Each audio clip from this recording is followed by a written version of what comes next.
Good evening and welcome to WINTV's News Extra. I'm Nalan Hunt. Today with me is local poet Treldon Layne, who has published They Stole It, I Must Replace It. That's the name of his book. Thank you for joining us. Nice to meet you, I'm Nalan. Same here. Now, going through a lot of the poetry, and there's also an adjunct to the title, A Compassionate Stroll for Willpower and Self. Am I correct in asserting that a lot of these poems come from places of pain? Either your own, other people's own, or observances of situations of pain in the country? I think is looking at people in general. So I tend to write of what I observe from people.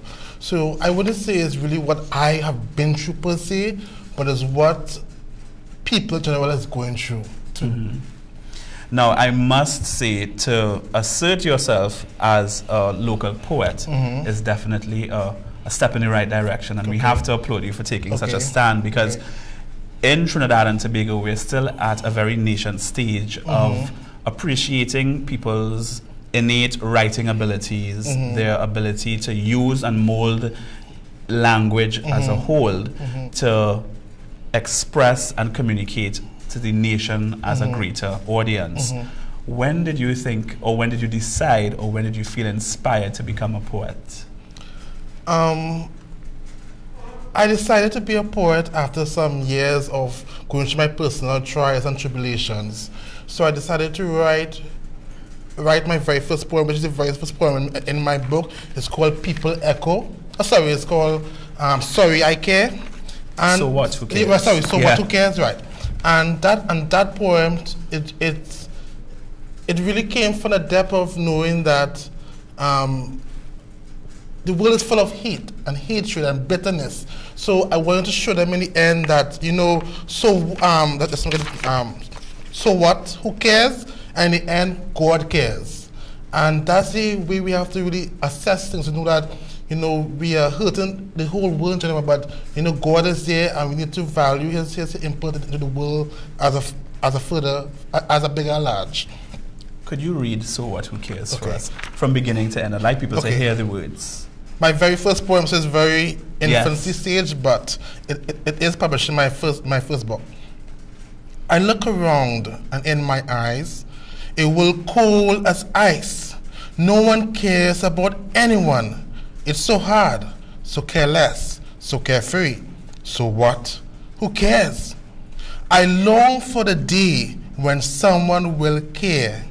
Are we not hurting ourselves or hurting someone else? So what?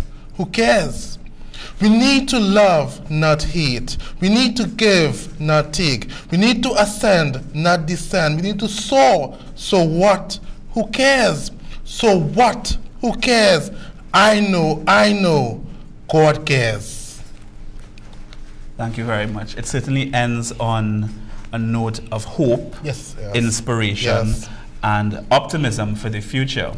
When you write poetry that clearly indicates that you're observing so much pain in the world, what sort of process do you go through emotionally to initially start something like this? Write it, organize it, and then have it ready for consumption, either by yourself or people around you. And then at the end of it, how do you feel? It must be exhausting. Firstly, I write from inspiration. So when inspiration strike, I write. So anytime I feel an issue that needs to be put on paper and put to the masses, I write. So I write from the hurt, the pain, the suffering of normal people in society.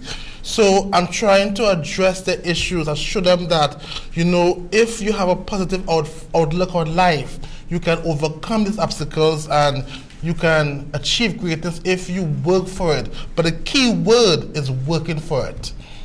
So the general perception that poets are laissez-faire and why did you say that lazy? sort of thing. No, not lazy, laissez-faire, in the sense that because of the art and emotion involved in creating works of art, a lot of people then in their own daily lives have such a different approach to how they deal with daily life, and many people perceive that to them not necessarily caring very much because they see the life of an artist or poet as bohemian, relaxed, not necessarily driven the way your typical 8 to 4 position makes you. You have tasks set before you for the day.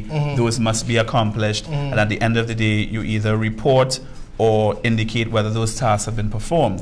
The life of a poet and an artist is so different. Yes. How do you balance the two? Because we also know that many of our young, gifted, talented artists in this country are not necessarily in a position where they can generate enough of an income from this, so they don't need to supplement it with an 8 to 4 job. Okay.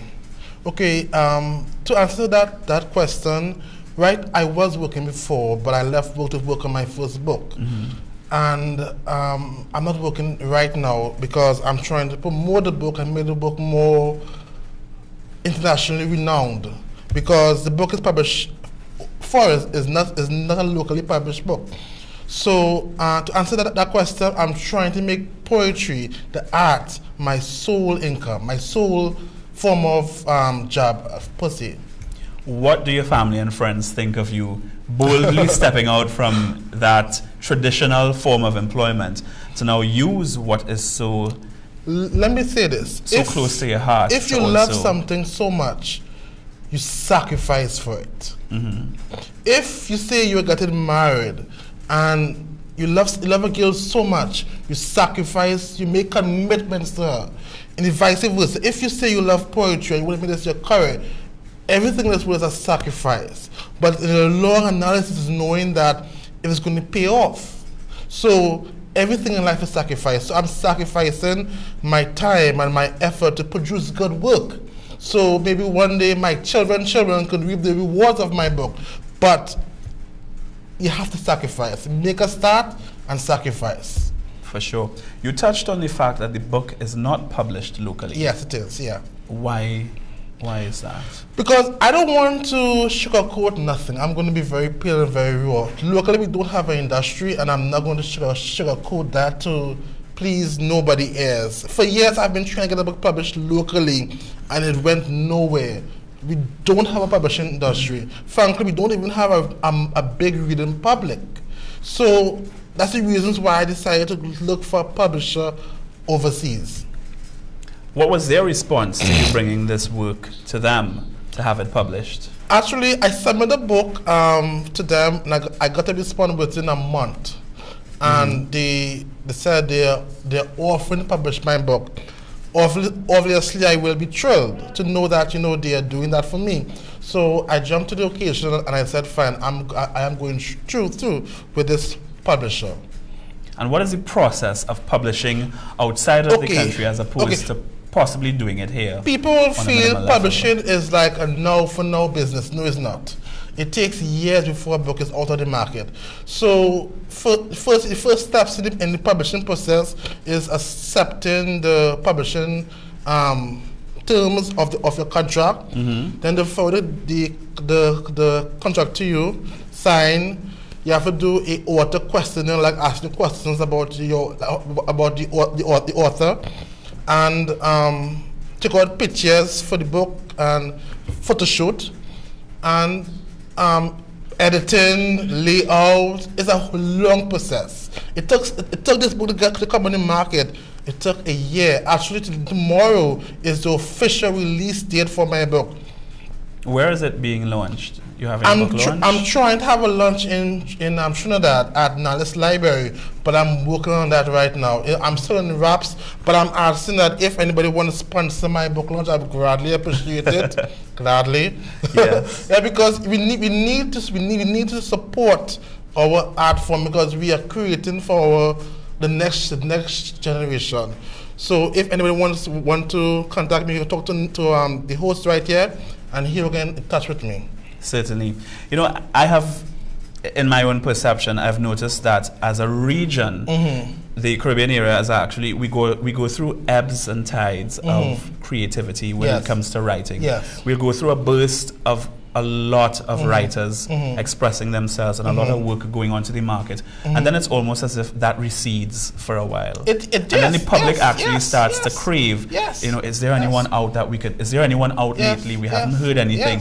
And then it starts again. What do you think accounts for that sort of movement? There are many things that need to account for that factor. The fact is that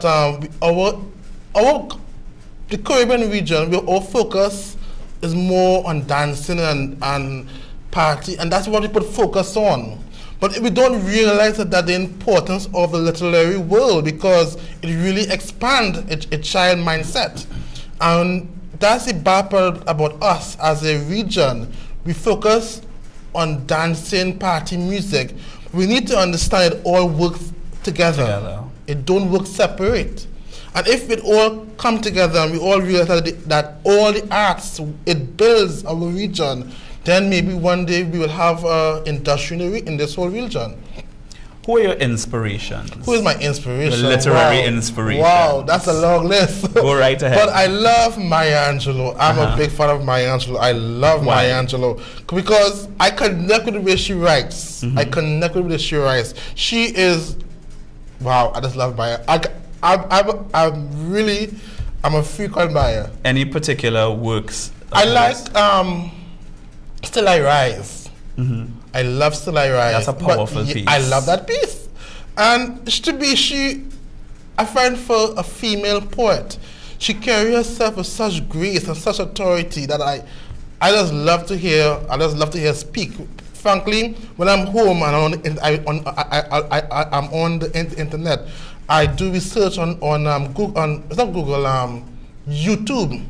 I get clipping from her. Are people performing or her performing her own works? And I love that person because she is somebody that personally I would love to meet because I really respect her. I love her work, and to me, she's one of the best poets in the world. That's my personal opinion. So that's the top of your list. Maya Angelou. Let's go down the list some more. Let's go down the list some more now. Oh Lord, that's hard. Martin Carter. Martin Carter. I connect with Martin Carter work because he writes from the hurt, the pain, the sadness of life, and that's the way I write. That's the way I connect with my ancestors. And Martin Carter, I have a book from him, and I read it very often. But I love Martin Carter's work. He is very, very, to me, in the region, he will go down in history. Maybe he already have gone down in history. But he's really a great poet, very much a great poet. I love his work. You talk about pain and suffering and hurt here and a lot in your work as well. And we hear that many artists have to suffer for their craft, and they have to go through the creative process that comes from pain and suffering. How does that change a person and their outlook on life, though? Because that pain, there must be an avenue apart from writing where you yourself can walk away from it in a healthy enough situation where you can continue. You don't dwell on the pain, but you use the pain to put this piece of work out, and then you move on, and then you observe more, and you create, and you move on. I learned this from a very good friend, and Babison said that artists who have been through hurt, pain, misery, suffered, they are better able to express themselves, and the public can more relate to them in a holistically way. And that's something that is true, because if you don't know what is pain, how could you express, how could you write, how could you act out pain? You have to know what is pain to really connect with it. We're going to take a short break, but when we come back, it's the News Extra. I'm Nalin Hunt speaking with local poet Treldon Layne. Stay tuned.